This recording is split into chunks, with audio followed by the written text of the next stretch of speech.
this long extended stay, and how do your preparation going into this game? Yeah, it's great to be back home.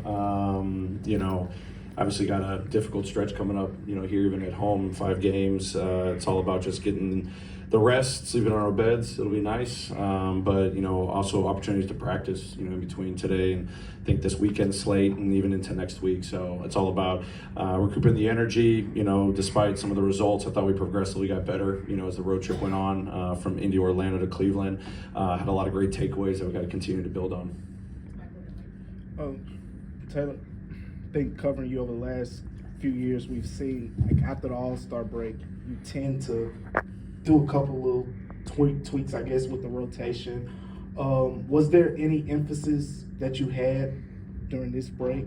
And if so, could you provide any clarity on what are some of the things you emphasized as you kind of come out of the All-Star break? Yeah, from a rotation standpoint, there's definitely stuff front of mind as we're getting into this stretch run. But going on the road for 3 games, 3 and 4 nights, trying to get Vince back in the flow, only with just a handful of games, getting Gigi going, all that stuff, trying to build Ja, Dez, Jaren in particular, their workloads in the games, coming out with that dense schedule. We wanted to be smart, and as we get into this kind of more NBA regular season cadence over this next couple of weeks, we'll kind of look at some things. We got a lot of depth. We're finally healthy for the first time in a really long time, which is great. Difficult decisions. How deep are we going to play in the rotation? Guys got to be ready. When your number's called, and if it's time for you to be out of the rotation on a nightly basis, anything could change in the middle of a game. Which has happened for a couple different guys. And when we go into the game, we'll have a plan. But then if we got to change things, we'll change. And all the things we talked about even before the break, playing big. Looking at Jaren at the 5 a little bit, the BC Jaren combination. Jaren Santi, Jaren with 4 smalls. That's from the big standpoint. And then some of the guard, collection. As we get, as I said, Vince going. The Dez Luke combinations. Where Scotty fits in. Got a lot of decisions to make, a lot of options, which is the greatest thing. But we'll see that over the next couple of weeks as we get going. Taylor, just the nature of February. Makes it difficult to get continuity because of the scheduling and the big break in the All-Star. But as you look at these last 25 games, what are some of the priorities that you want to sort of clean up and kind of show up? You talked about it being sort of low-hanging fruit there. Yeah, I just spoke about the rotations. We'll figure that out as we go. There's definitely things that we're thinking about big picture, but we've got to live in day out. What's working for the group, at the moment. But, as we're thinking big picture, it all starts with our foundational principles, our 3 Ps that I've been saying all year long. That's what we came out of the break talking about. How do we reestablish our pace?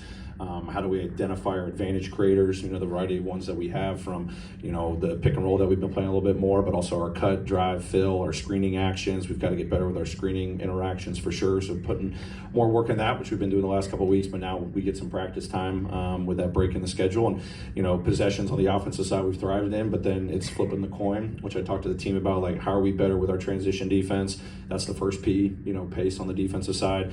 Our shifts have, been a struggle right now where we want to funnel, the ball. We've got to, shore that up and be more consistent.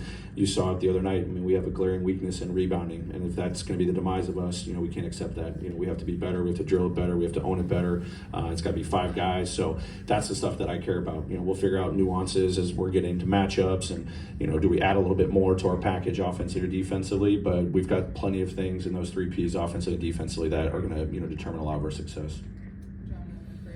With Vince, just where is he physically in terms of his ramp up from coming back from the injuries, and what more do you want to see from him?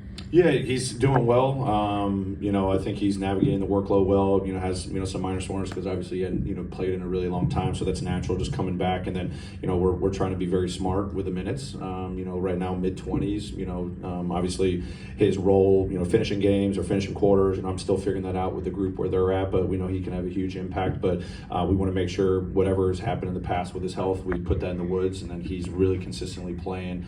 High 20s, early 30s. Whatever it ends up being, because we've got a lot of faith in him. And I think, with back-to-backs coming up, we're targeting those to be mindful of, just the accruing, workload. But we're hopefully building him up over these next couple of games here with his minutes. Yeah, Coach, you talked about having time to practice the offense, evolving some of the rotations, maybe getting down to 10 men and stuff like that. Just your thoughts on Ja and Zach developing more rhythm in the pick and roll. It looks like y'all went to the pick and roll a little bit more in the fourth quarter. And then just on general hierarchy, You hear a lot about Ja not quite being where he was, and maybe Jaren's your best player, but Ja's your most important player. Your thoughts on that? We have a lot of great players. I've got to do a better job of getting Ja going for sure. It starts with me. The chemistry, as you alluded to, with the different screeners, we've been spending time on that. We've got to spend more time on that. You know, that's a huge advantage created for us with Ja. You know, we understand what Ja's capable of. We understand what Tripp's capable of. Dez as well. I mean, spoken to those three guys, when we've got three guys that we can put the ball in their hands and create for us, whether it's in transition, it's in drive situations, it's in the pick and roll, it's off-ball screen, you know, isolation situations. Those guys know what they're capable of, and I don't look at it as a pecking order or hierarchy whatsoever. It's understanding, you know, what, given a game plan the team's throwing at us, where someone can attack, but, you know, I want these guys to be unleashed, all three of them, early in the game. I think they find a good balance of that, as with how fast we want to play and how the ball gets up there, and we don't want the defense to get set. But then obviously in critical moments, it's on me to make sure that those interactions and understand where we can attack through those three guys, especially Ja being at the forefront, is very important. With Vince, again, just an ankle, specifically a severe ankle, those things can linger a little bit. Is there still room? I know he's not on the injury report, but is there still room for him to get more healthy or more comfortable with that, you know, over these last 25 games, or is he pretty much there at this point? You know, he's healthy. I think it's just going to be a matter of just managing soreness. I mean, with these severe ankle sprains, we've had some of these cases in previous seasons. This isn't something that's just going to go away with just us managing his workload. Right now, it's just making sure we're building up his ramp up, you know, his conditioning, you know, the workload, making sure he can really handle that, you know, day in and day out. And we've added it since we came out of the break. I've been talking with the medical team. I think that's just going to get ramped up more over these next, you know, first 2 weeks, you know, starting with his homestand. But from a health standpoint, it's fully healed. It's just a matter of just lingering soreness that's going to inevitably be, you know, an after effect of that type of injury. Taylor, just with integrating Marvin in the mix, you know, earlier in the season, you know, guys were getting used to not just the style which y'all are playing with all the motion, but also the pace. Just what has it been like integrating Marvin into all of that, especially in the middle of the season? He didn't have the training camp like everyone else, but also at the same time trying to get him on track with the defensive schemes, especially since in those spot minutes he may be an anchor of the defense here and there. Yeah, he's got to be ready for any opportunity. I loved his mentality when he and I sat down when he first got here. He's, you know, ready to be a part of this program, whatever it takes. He understands. He doesn't have a spot in the rotation right away, and whenever that number, you know, that his number gets called, he's going to do everything possible. I mean, I've loved his engagement, the extra work, the play groups, the extra practice sessions that, you know, the group that's, you know, is trying to stay ready.